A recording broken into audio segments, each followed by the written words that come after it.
Ano ba? What was the cause of the crash out? Ang kanyang idinidiin, walang iba kundi ang dating House Speaker ng House of Representatives Martin at ang tinatawag niyang Romualdez script, which diverts the blame mula sa House of Representatives.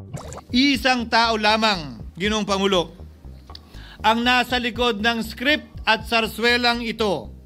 Siya ang dahilan ng kaguluhan, pagkakaaway-away, pagkakawatak-watak na ngayon yumayanig sa ating bayan, maprotektahan lamang ang sarili niya.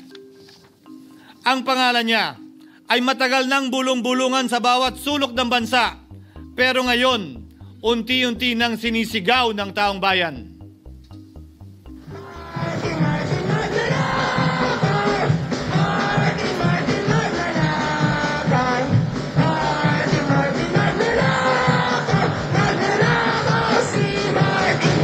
Sinabi niyang kapag nagturo ka, isa ang nakatutok sa tinuturo mo. Pero tatlo ang daliring nakatutok sa iyo. Ang problema kasi, siyam sila sa Senate minority. Tapos tatlo sa kanila, the top dogs nung sila ang nasa majority nung last leadership, nadadawit sa mga flood control projects at anomalies at alleged kickbacks. That being Senator Joel Villanueva, Senator Jinggoy Estrada, and Senator Cheese Escudero.